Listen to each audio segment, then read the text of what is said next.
بسم اللہ الرحمن الرحیم۔ پروگرام تنہا نہیں کسان میں ذوالفقار شاہ کا سلام۔ ناظرین، جیسا کہ آپ کو معلوم ہے کہ پاکستان ایک زرعی ملک ہے اور زراعت پاکستان کی معیشت میں وہی مقام رکھتی ہے جو کہ کسی بھی انسان میں ریڑھ کی ہڈی کی حیثیت ہوتی ہے۔ ناظرین، جیسا کہ آپ کو معلوم ہے کہ پاکستانی معیشت آج تک اپنے پاؤں پہ کھڑی نہیں ہو سکی۔ اس کی بنیادی وجہ شاید یہی ہے کہ 63 سالوں میں ہم نے زراعت کے شعبے کے ساتھ اس ستیلے پن کا مظاہرہ کیا کہ جو ہمیں نہیں کرنا چاہیے تھا، اور زراعت کا شعبہ جس احسن سلوک کا مستحکم تھا وہ آج تک ہم سے نہیں ہو سکا۔ زراعت کی ترقی کے لیے ناظرین ضروری ہے کہ کسان خوشحال ہو، کسان کے مسائل کو ایڈریس کیا جائے، اس کے مسائل سنے جائیں اور ان کو حل کیا جائے۔ آج ہم ڈسٹرکٹ حفص آباد کے شہر جلال پور بٹیا میں حاضر ہوئے ہیں انہی مسائل پر بات کرنے کے لیے، لیکن ایک اور مسئلہ ضروری ہے کہ اسے بھی ڈسکس کیا جا سکے۔ وہ یہ ہے کہ پوری دنیا کے اندر ناظرین گندم ایک کاروباری لحاظ سے منافع بخش فصل ہے اور یہ زراعت کی ایک بڑی بنیادی فصل ہے، لیکن حیرت ہے کہ پاکستان کے اندر گندم کو آج تک کاروباری نقطہ نظر سے کبھی بھی کاشت نہیں کیا گیا۔ یعنی آپ چاول کاشت کرتے ہیں، آپ کے ذہن میں پہلے سے ہوتا ہے کہ جناب اسے ہم نے ایکسپورٹ کرنا ہے، اسے ہم نے فلاں مارکیٹ میں بیچنا ہے،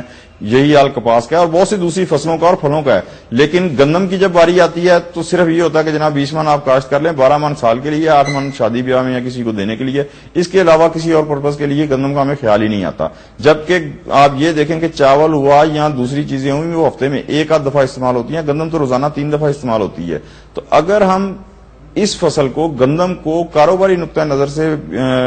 اس کی کاشت کا سوچیں تو آپ یہ سمجھیں کہ اس سے کس قدر پروفٹ حاصل کیا جا سکتا ہے۔ انہی مسائل پر گفتگو کرنے کے لیے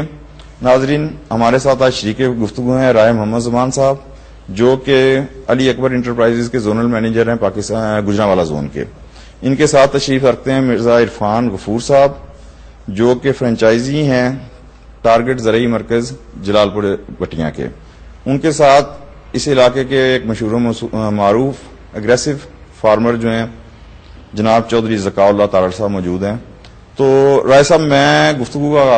آغاز آپ سے کرتا ہوں۔ آپ چونکہ فیلڈ کے آدمی ہیں تو جن مسائل کی طرف میں نے نشاندہی کی ہے، آپ کا کیا خیال ہے کہ یہ واقعی حقیقی مسائل ہیں یا مقصد نہیں؟ ان کے بارے میں آپ رائے دیں ذرا۔ سب سے پہلے تو میں شکریہ ادا کرتا ہوں سونی دھرتی ٹی وی کا اور علی اکبر انٹرپرائزز کے حوالے سے کہ کسان کی فلاح کے لیے یہ جو سلسلہ کار آپ نے شروع کیا ہے، تنہا نہیں کسان کا، علی اکبر کے سلوگن کے تحت، کہ اس پلیٹ فارم کے تحت آج ہم دوست جو اس میں شریک گفتگو ہیں کہ گندم کے حوالے سے، جو کہ ہماری ایک بہت ہی اہم فصل ہے اور اس کو ہم نقد آور فصل نہیں بنا سکے، تو اس میں جو بنیادی چیزیں ہیں کہ اس کو جیسے ہر آدمی اس کو کاشت کرتا ہے لیکن ایک عام فصل کے حوالے سے کاشت کرتا ہے، اس کو ایک نقد آور فصل کے تحت نہیں کاشت کرتا، جیسے آپ نے پہلے بتایا کہ کپاس کے حوالے سے ہے، چاول جی، کبھی بھی اس کو وہ اہمیت نہیں حاصل ہوئی جو کہ تو اس میں بنیادی چند ایک چیزیں ہیں کہ وہ گندم کو صرف اس سینس میں لیتا ہے کہ وہ ذاتی ضرورت کے لیے کاشت کی ہے اور وہی اس نے اس کو اٹھا لیا اور اس کو اس لیے نہیں کر رہا کہ اس میں ہمیں کچھ پروفٹ آئے گا اور اس پروفٹ کے ساتھ، اس منافع کے ساتھ وہ اپنی گروتھ میں یا ملک کی گروتھ میں کچھ۔ اچھا، یہاں ایک کوشچن ریز ہوتا ہے کہ کیا کسان کو احساس ہی نہیں ہے کہ یہ فصل نفع آور ہے اور یہ منافع دے سکتی ہے، یا اس کو آج تک احساس دلایا ہی نہیں گیا؟ بیسیکلی بنیادی طور پر جو بات آتی ہے اس میں شاہ صاحب کہ کسان جو ہے وہ جو بھی فصل اس کو پہلے روٹین میں منافع دے رہی ہے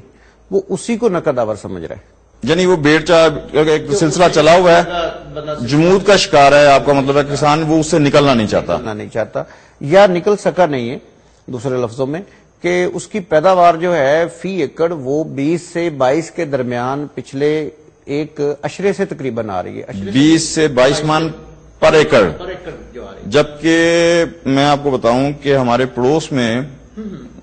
جو ملک ہے اس کے اندر جو گئی گزری زمینیں ہیں، یعنی جن کے اوپر اتنا نہیں، ان کی پیداوار تقریباً 1400 kg پر ایکڑ ہے اور اچھی زمین جو ہے وہ 3 ٹن یعنی 3000 کلو پر ایکڑ دے رہی ہے اور وہ تقریباً 35 من فی ایکڑ سے زائد بنتی ہے۔ سر 35 من کیا، 3000 kg جو ہے 75 من بن جاتی ہے۔ تو آپ مجھے پلیز ذرا میں یہ بتائیں کہ ہمارے ہاں یہ گروتھ جو ہے پر ایکڑ کیوں نہیں آ سکی؟